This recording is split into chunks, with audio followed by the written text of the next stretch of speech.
Hi, I'm Beth and I'm back today with another yoga remix. So in this video, I have taken some of my past videos and remixed them for an all floor practice sequence. And the focus of this sequence is going to be moving your spine in all different directions. So you move forward and back, side to side, and also twisting. You'll never get up off the floor. I hope you like this. Give it a try and let me know what you think.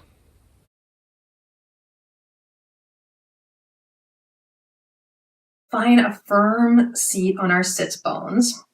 So this is called easy pose or sukhasana in yoga.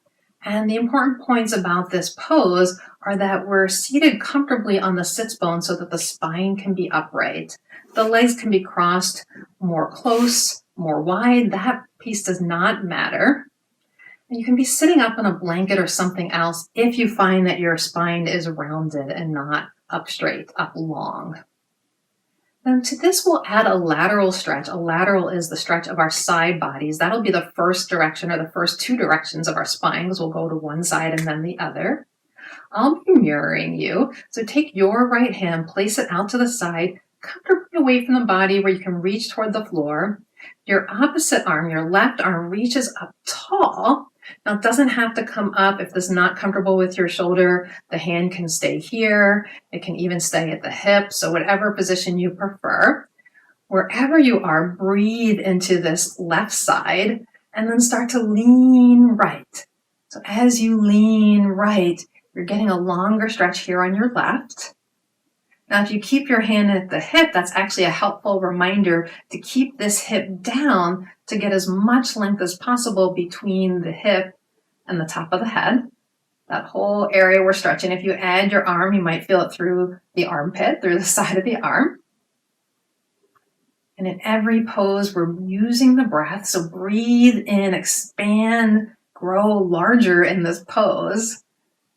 And then as you exhale, reach up tall to the ceiling, let your arm float down, and we'll switch to the other side. I'm also going to switch the cross of my legs, mainly so we can get the body used to being in different positions. We can rearrange the legs, moving some of the muscle and the flesh out of the way so we get a really firm seat on our sits bones. And then we'll take that in the other way. So taking your left arm out to the side, reaching your right arm up to the ceiling or at any level where you'd like to keep it. Breathe in long into this right side. Send breath there, expanding. And then as you exhale, beginning that lateral stretch to your left side, hopefully feeling it somewhere along the right. And you can adjust a little forward and back if you're not feeling it, and adjust the position of your arms. You can see if sending breath there, and that just means taking in a breath that feels comfortable to you, imagining that breath expanding all areas of your body. And then on your next breath, reach up to the sky and come back down. So that was our first pose, first two directions of the spine, lateral, side to side.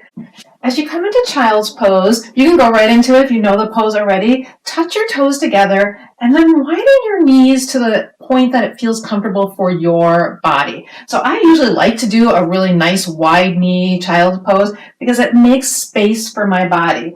And then as I place my hands down on the mat, I can slowly start walking my body forward, already thinking about creating length in each side. So I'm really going to reach out, maybe even think a little bit about pulling my hands to help pull in between the ribs, those little muscles, getting my side body really long. And I could keep this up. You don't have to come down all the way. Or if you want to come down further, it's fine if your hips lift a little bit. Really focus on that length, that lateral length as you come down. And then wherever you are, remember to breathe here. Because part of what we're doing is creating more room to breathe. So really think about that. Breathe in and think about sending the air around the ribs.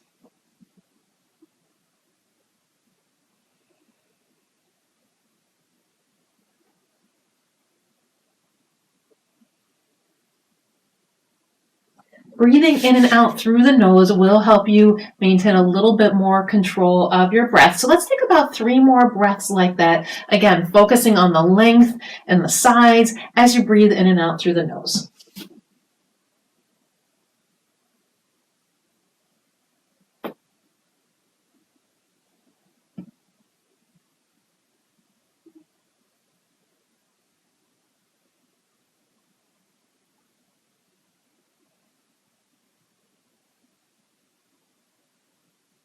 I'm going to come up just a little bit. We'll take this into a lateral child's pose. So I'm going to walk my hands away from you. This is my left side.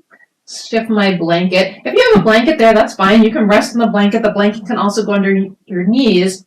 And I'm going to reach to the side, allowing my torso to come back down and reaching this inside arm further away so that I get length from the hip that's reaching in the opposite direction, reaching this arm out in a diagonal.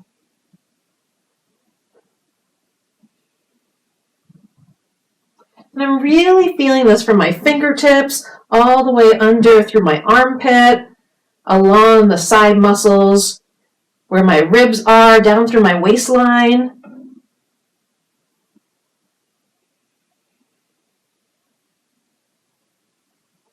And then I'm going to walk my hands through center and come to the other side. So same thing, a little upright first so that you can reach. This time you're going to get a longer stretch on the opposite side. Almost pull as you crawl that arm a little bit further away from you. Send the hips back in the opposite direction.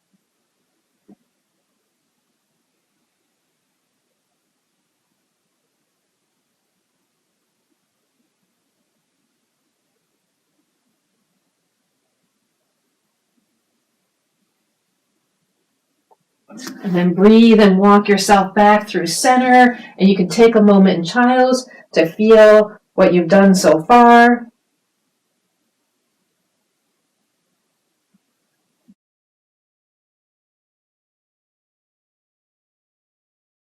So this is a cat-cow series where the hands will come right under the shoulders, knees are right under the hips, so my body forms a tabletop shape. And take a moment to be steady and strong here. And then as I breathe in, I'm going to let everything in my middle come down to the ground as if I'm melting my heart toward the ground, tipping my tailbone up, my head up. And this is cow pose. And then on the next breath, I'll reverse that, rounding my back up to the sky like an angry cat as I tuck my tail, chin comes down. And I'll repeat that a few times. Shoulder blades draw together on the back as my chest shines forward. And exhale, rounding up, tucking the tail, chin to chest, shoulder blades wide apart. So I know this is actually 2 poses, but they're usually done together. So I'm a little cheating and calling this one. Feel as you arch up into cat. That's a forward bend that is stretching the back body.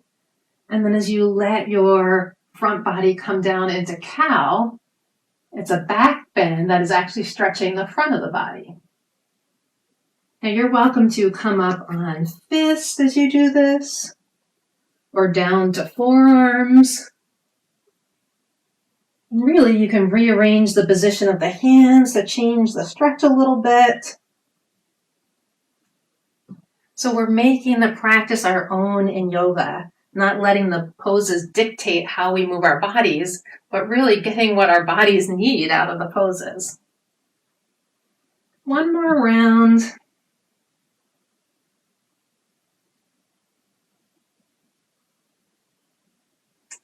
And then you can stay here or sit back on your heels for a moment with me. I'll show you the next pose, a very well-known pose in yoga, downward facing dog. In downward dog, our body forms an upside down V, and we're stretching out so many areas of the body. Sometimes it's been called one yoga practice in just one pose. Let's come back to hands and knees for downward dog. But this time, step your hands out a little further. Fingers are spread wide and you're pressing evenly into your hands, especially on the inner parts of your hands. And then we tuck the toes. And a lot of times people just start lifting their hips right away. I'm going to first send my hips back, so toward the back, toward my feet, because in down dog, we really want to keep the weight back as much as possible. And then with my arms about shoulder width apart, I'm going to press into my hands, start to raise my knees, continuing to move my hips back. And now your legs never have to straighten. You can be in a little bit of a crouch as you lift the back of your waist, your tailbone a little higher to the ceiling. Your head comes down lower, somewhere between your upper arms. So this is a great way to practice dog. We don't need to be in a rush to get our heels toward the floor. In fact, they may never get there. If you want to start straightening your legs, think about sending your heels more back behind you than down. So send them straight back from your toes. Send the backs of your legs, your hamstrings, to the backs of the room as you continue to lift your back of your waist up, lift your armpits up as your heart melts forward. Now my heels definitely don't touch the ground here, but I can walk the dog by pressing one heel down toward the ground and then the other, getting a little bit of a stretch for my hamstrings. And then I'll hold in dog pose for one more breath. Again, stretching my hips up and away. And you can come back down to your knees. We want to find a position with the knees under the hips, the fingers spread wide, and the hands about under the shoulders, but you might be more comfortable with them a little further ahead, a little bit further out. That's fine. Everybody's body is shaped differently. You'll notice that my back is relatively flat, like a tabletop. This is sometimes called tabletop position. That doesn't mean I don't still have the natural low back curve, but I'm not exaggerating it. I'm allowing the back to be flat, even though my spine has curves. And then we'll take those curves more deliberately by moving into cat-cow. So first, as I breathe in, I'll let my front body sink toward the ground, making a big hammock shape in my back. So now I am exaggerating that curve, looking forward to whatever extent is comfortable.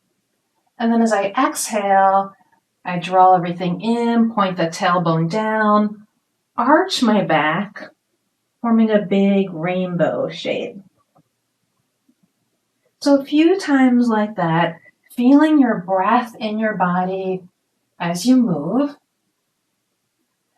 And if one or other of these positions gives you a better stretch on your low back and hips, maybe this one, maybe the other one, pause there, perhaps holding for 1 or 2 breaths. Maybe you hold for 30 seconds. Or you can continue to flow back and forth between the two. It's up to you.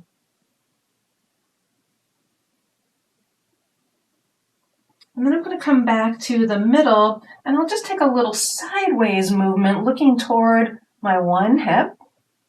So I'm a little bit of a crescent shape to my side body, and then I'll flip that over to the other side. And you can keep moving your back, maybe some circles or some other movement feels better. Take up these last few moments to move in whatever way feels like a comfortable warm-up stretch for your spine. Again, everyone is shaped differently. We have different tightness, different needs. And then when you're ready, come back to your tabletop. If you have to adjust, go ahead and do that. And we'll take one leg. I'm going to take the leg that's closest to you, out behind you. Tuck the toes under for a moment. There's a nice little bonus calf stretch in there. And then keeping your torso facing toward the mat, so I'm not opening up toward you. Lift the leg any amount that you can lift it where you feel as you're lifting the entire leg as one piece. So sometimes we go like this, or we, again, turn the leg out. Lifting from one piece will help concentrate that movement in the glutes and give you a bit of stretch in your low back, or build some strength in your low back. So that's why I'm pointing the toes down. I'm trying to really engage my upper hamstring. And again, you might be floating here. This might be plenty of work for you. Wherever you go, it's not about height. In fact, height is going to take it out of my low back because I'm moving the stretch more into my leg. And then release that, and we'll switch to the other side. First, tuck the toes under.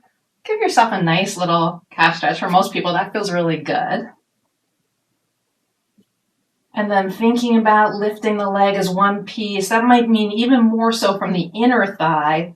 Start to float it up any amount, pulling it away from your body as you do that. So feeling as if your leg is kind of getting longer, pushing your heel away, finding the place where it takes a little bit of work and engagement in really the top of your butt, and then your low back is strengthening too. All right, when you're ready, float that down and release. I'm going to come down to lying on my belly. You might like to have a blanket under your head. You can also rest your head in a little diamond shape on your hands, whatever's comfortable for you. Keep your head facing down toward the mat though, even though I'm going to be turning to take a look at you. So we'll stretch out long. And so this is how you can have your head down. You can also have a little bit of a headrest there. I'm going to be a little bit more propped up just because I want to look at you. So we're going to repeat the leg lifts, same concept, but in this position, you're really not going to be able to go as high with the leg. So again, I'll take the leg that's closer to you, start to lift and really think about engaging that movement from my glute muscles. And I'm only going to lift a little bit.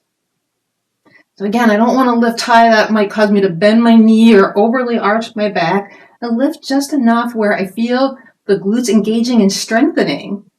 And all those muscles back there are connected, so that's going to help me strengthen the low back as well. I'm going to hold for a few seconds. And then set that down. And other side, and you can do what we did kneeling and tuck your toes and lengthen a little bit first. And then lift the leg one piece.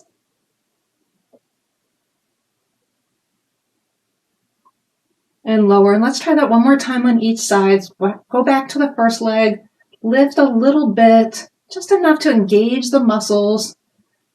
This is really strengthening for the low back. Will help you with anything going on in that whole hips, low back area. And then the other leg.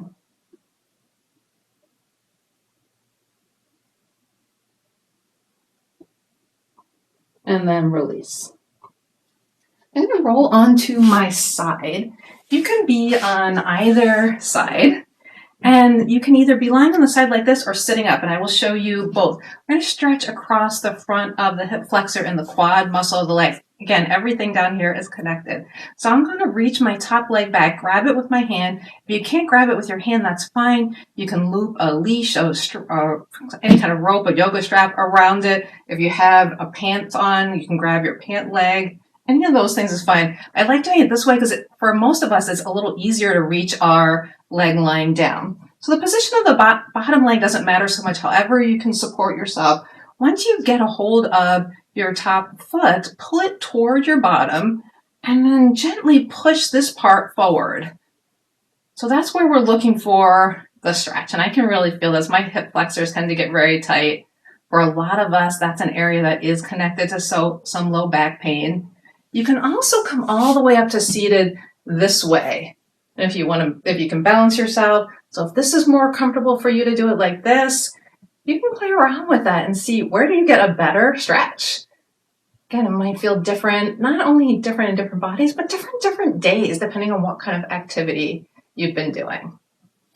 All right, so hold a few more breaths here. This can feel like a really nice one to hold for a little bit longer, maybe even a whole minute rather than 30 seconds, but you know how to time that once you have timed your breath to 30 seconds. And then I'll shift up, shift to the other side, and I'll show you both of those options on the other side as well. So lying down, I like to prop up on my elbow, but you could also be all the way down if that's preferable to you. I prefer to grab the ankle actually than the foot, because then I'm not overly torquing the foot. So when I'm propped up here, I find that I have actually a little bit more control over my lower leg. I can push a little bit forward at my hip. I like this stretch a little better. And actually this is a nice bonus. I'm feeling it in my side, my oblique muscles, even a little bit back to my QL muscle on my back. That's another area that can be a trigger in back pain. Or again, you can sit up and do some version of this stretch wherever you are. Remember, this is a functional practice, which means we're looking for a feeling in our bodies. We're not looking for how the pose looks. All right, so a few more breaths. And then you can release that leg.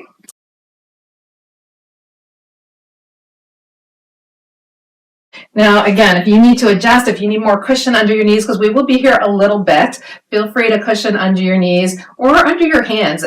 Your hands can be on blocks too. So hands come back down to the mat, knees back under hips. And now we're going to take one leg out to the side. So if you're mirroring me, it's going to be your right leg. From here, we're simply going to slide forward and back a few times.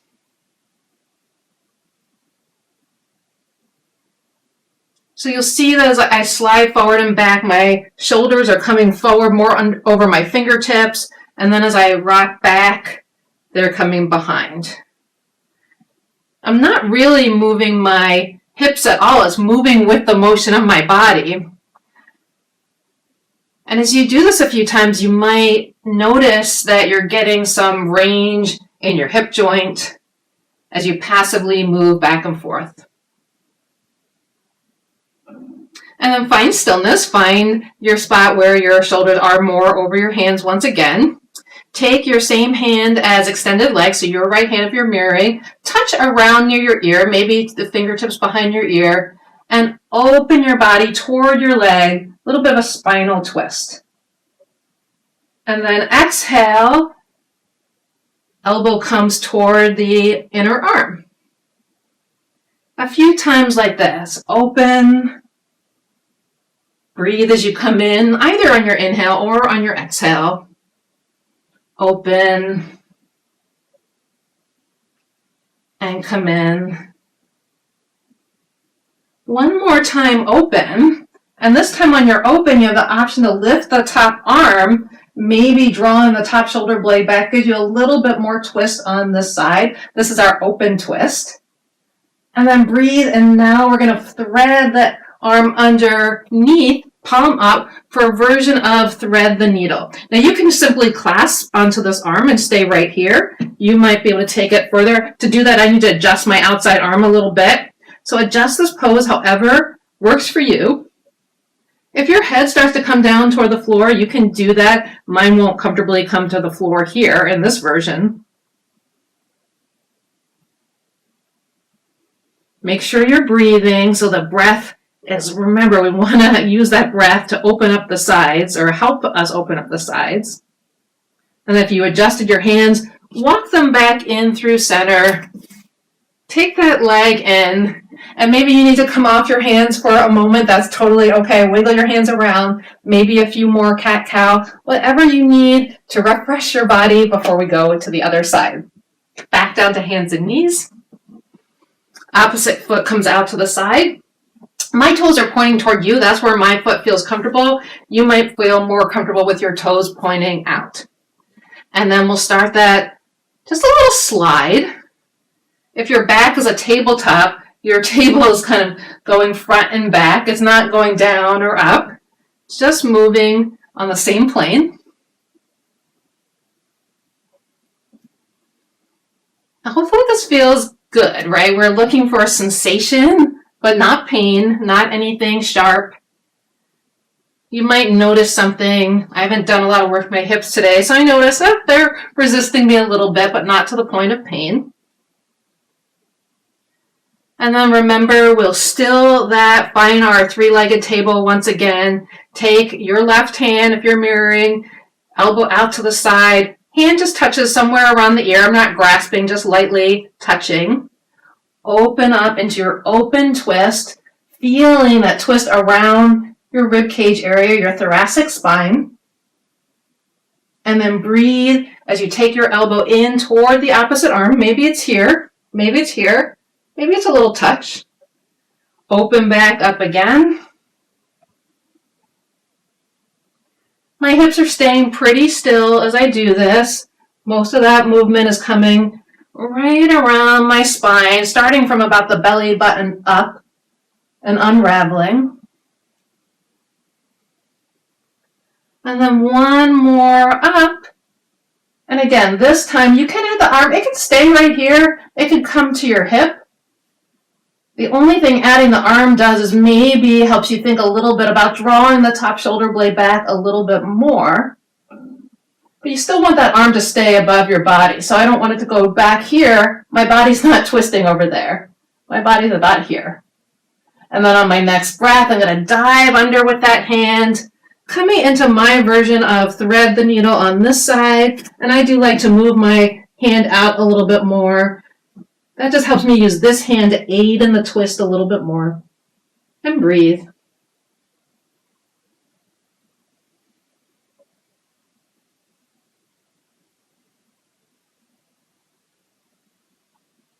And then walk your hands back in.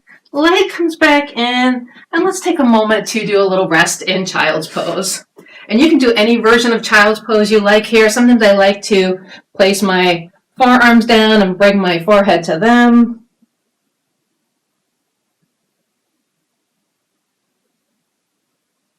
If you want to stretch your shoulders a little bit, you can also place your elbows down, palms together, touch your thumbs to the back of your neck.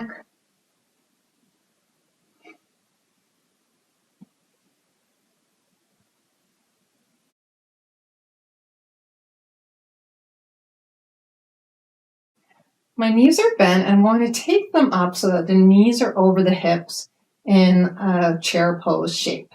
Now this is just one option for a lying twist. You can do it many different ways. You can have one leg straight and the other leg bent. You can have the knees further apart and do kind of a windshield wiper twist. So know that there's always options to make this the best for your body. I'll keep it really simple here with this chair shape. I'm going to start to let my knees come down away from you. You'll see my arms are out in a T. The palms can be up or down. Your arms can also be in that cactus shape. You can adjust the arms.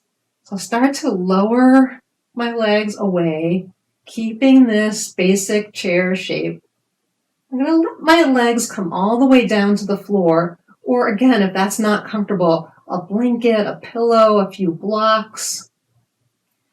And then I'm trying to twist my legs so the whole lower body below the belly button is going toward my right. And then everything above the belly button, the spine is going toward the left.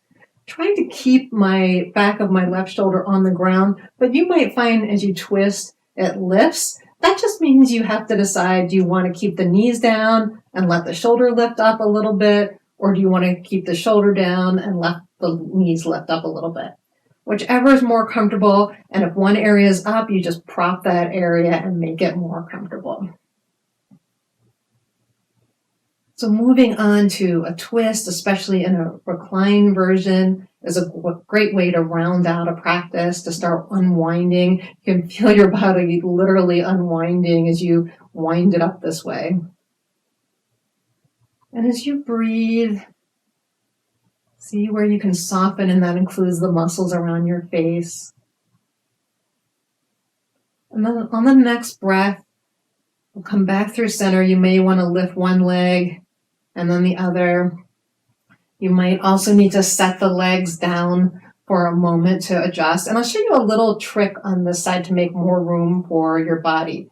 So we're going to be turning toward my left or toward the camera. I'm going to take my hips and I'm going to scooch them a little bit away from the direction I'm turning.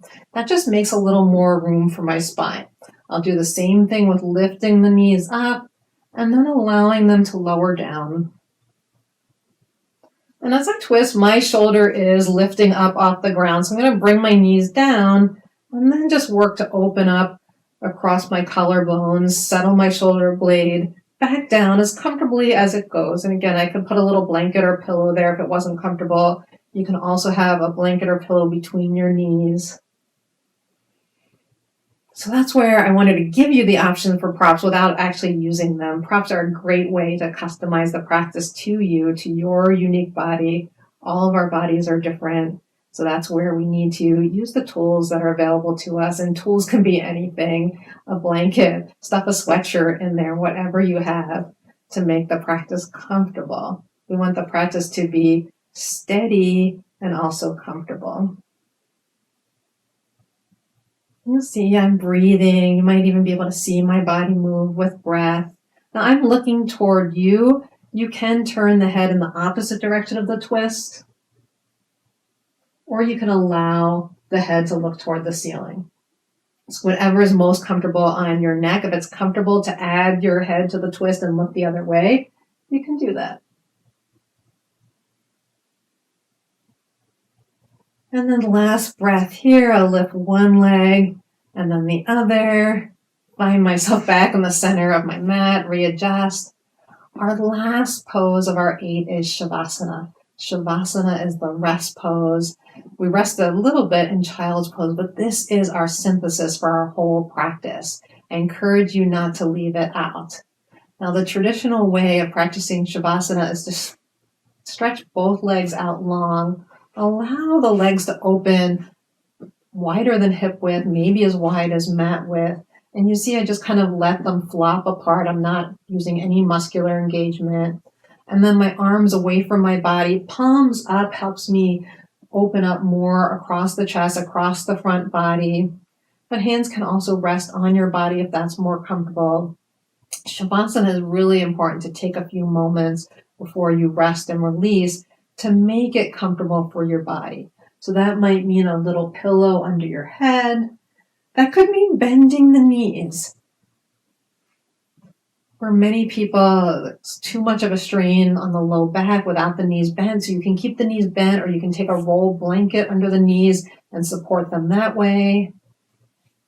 Wherever you find yourself, the most important thing is you can find yourself in a place where you don't have to put in any muscular effort. You don't need to hold yourself up. Your body is supported by the floor, whatever props you're using.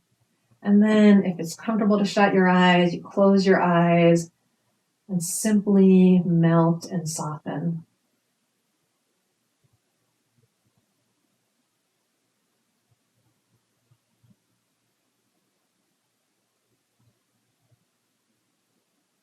I encourage you to continue to stay here. So what did you think of that? Please comment down below. I do respond to your comments. I take your suggestions, so I'd love to hear what you think. Give me a thumbs up if you enjoyed this and want to see more like this, and subscribe if you want to get updates from my channel. Thanks for being here today.